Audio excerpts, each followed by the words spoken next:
Hey folks, it's Brian. I still need to do RPG a day for today, but I'm not gonna be able to do that till tomorrow. Just finished up our Runequest Roleplaying and Glorantha game. Uh, Strangers in a Strange Land campaign. Chapter 3, I think it is, we're playing now. The Rising Waters. Um, the party still in this submerged fortress, uh, fighting all kinds of things.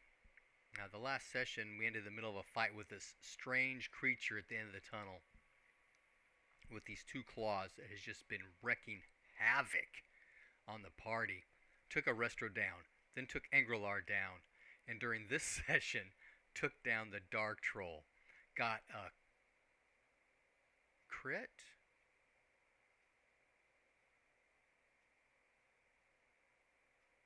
on the Dark Troll's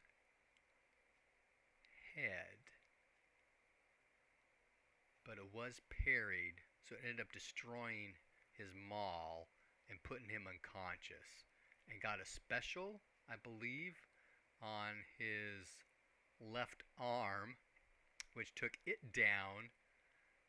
No, it got a crit on the arm because, maximum sorts of damage, right? So only have 3 hit points in the arm. It can only go to -3, so there's only 6 points of damage you can take at one blow kind of thing. But,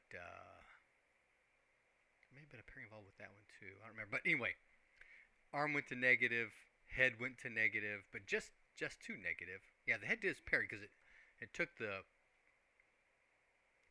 mace down. That's right. The maul parried the arm, so the maul gets destroyed, and then the mace parries the head blow, and it sucks up enough so the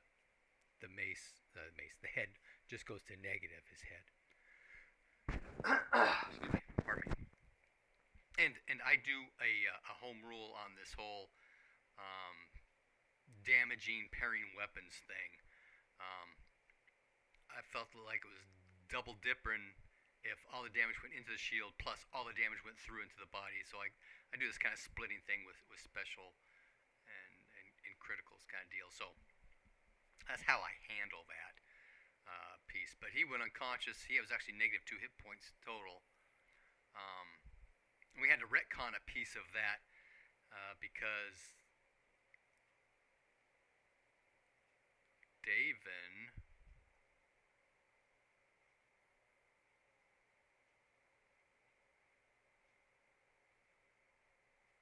stepped up. No, it was something else we had to retcon. Davin has been waiting in the back. As soon as the dark goes down, I'm taking his place. And Angrelar's got one-handed spear and jabbing at the creature. And they've been doing some damage to it. But Davin steps up, and Davin got a critical to the abdomen and triple damage, instant death. Plump, he went down. A rest of his players says, "Are we going to do divine intervention? Are we going to do divine intervention?" And the player is going, it's not really worth it because he's a sorcerer. If he loses a lot of power, it's just not worth being a sorcerer anymore, right? But after some more discussion and stuff, he finally says, "Okay, I'll do it." And he rolls a 2, so he lost 2 points of power. And then there's this huge discussion we had on, okay, divine intervention for Lancre Mai. What does that really mean? What are the options? And I asked him, what do you want to have happen? And of course, he spits out, half a dozen things. How many times are you casting divine intervention? One divine intervention, one intervention, right? And we kind of nail it down to 3 different things. One, he can transport them to the end point of their quest. 2, he can speed up time and heal all of his wounds.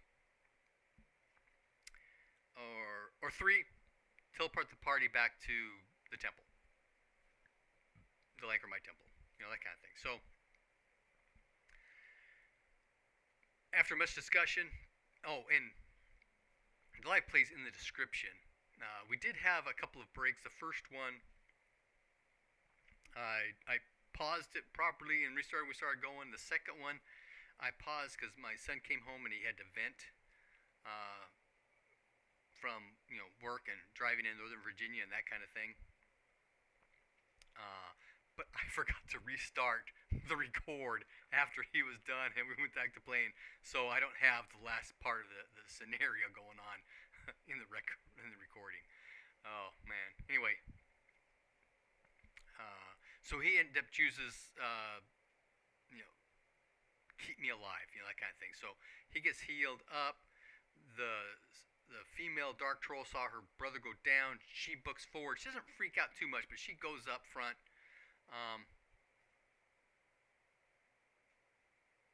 And Angrelar, for the last couple rounds, was doing disruptions instead of the spear. And that second disruption was enough to put the creature to negative hit points. It collapses and dies. So the female dark troll grabs her brother, does a heal 2 on his arm and a heal 2 on his head, which is enough to bring his total hit points to the positive range, but not enough to bring his head or his arm to the positive range. So he's still unconscious and without use of his arm. So then there's a bunch of other discussion. Okay, the creature's gone. We got some time to talk and think, and so they're discussing. Okay, we need to maximize what we can do. Who can do first aid? We need to do first aid on everybody. And Arestra has got the highest first aid, but she's down one arm, and you can't do first aid with just one hand. So I did give her the option of using her first aid skill to augment somebody else's first aid skill, but 35% is not really something you want to be playing, you know, bonus stuff with, because it's too easy to get a negative modifier. So, and Anglar's down one arm as well. So David goes through and he has first aid on everybody, on every wound that he can. And then they do some selective heal 2s, because half a dozen people have heal 2 on wounds. And in my house rule, I don't stack healing. Now, rune magic, you know, overrides spirit magic, so you could do a heal 2 with the spirit healing spell. And then you can do, you know, heal wound rune magic on top of that if you wanted. I do allow that. That's kind of the catch-all saver for the party there. And so they end up expending 1 rune point and a handful of magic points to Arestra to get her leg up so she can at least move around. Her arm is still down. David got a critical success on his first aid skill on the male dark troll's head, so his head becomes positive from that, so he eventually becomes conscious, but his arm is still down. So they've done all they can, essentially.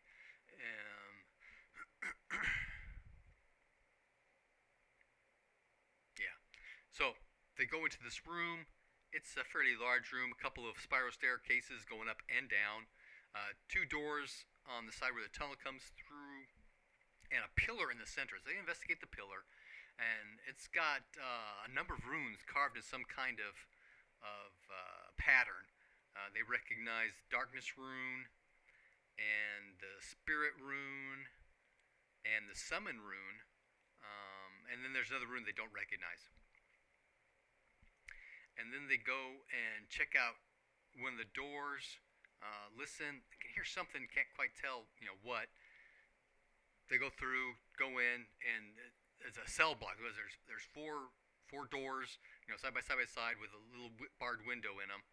And so they go, light a torch, go in, check out what's in there.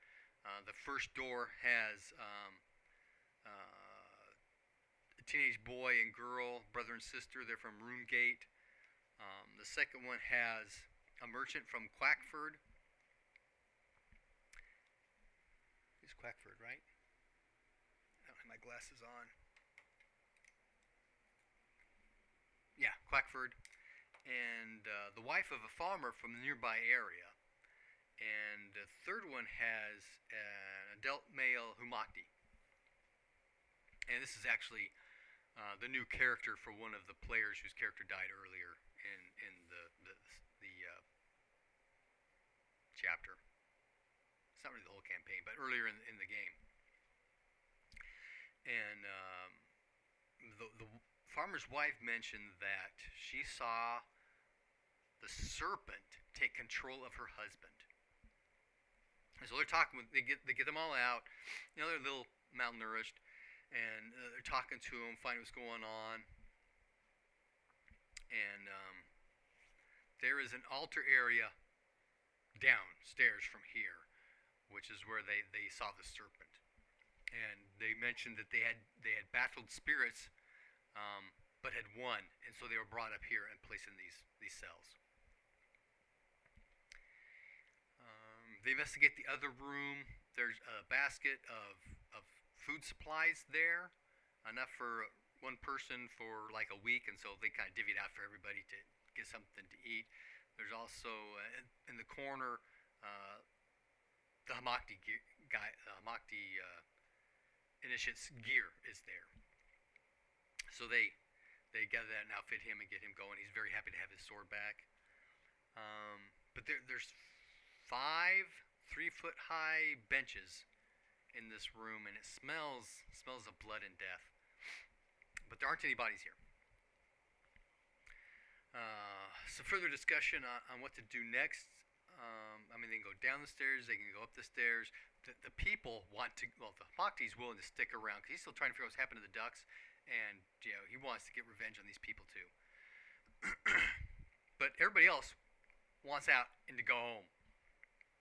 So they're discussing, okay, do we want to at least see something before they kind of decided there at the point, especially if there's spirits downstairs, that they don't have any way to really fight spirits. They got spirit combat, but they have spirit block or spirit screen, or any way of summoning spirits and that kind of thing. So that's kind of an issue for them. So they pretty much decided, okay, let's take the people, get them back to the village, and we can regroup there. But before we do that, do we sneak downstairs, take a look, sneak upstairs, take a look? They decide, let's go see what's upstairs. So Rester actually goes up, and she goes up and she can hear heavy breathing of a very large creature. So she tiptoes back down, and they start discussing, okay, who can sneak and move quietly and that kind of thing. And they kind of think Subutai, the hunter, can probably do that the best. But that player, we had reached the end point for him. He was actually in Tokyo for the Olympics. He's a reporter. He does reporting kinds of stuff. He covers the White House and stuff when he's here in town. But he was covering the Olympics, and so he's got this huge jet lag thing going on. And so he was done at the end, and it was kind of his turn to shine for this piece anyway. So we said, okay, that's where we'll stop. So about half of that is not in the live play. Sorry, guys. But I did have the audio fixed this time, so you can hear everybody, not just me. Happy gaming.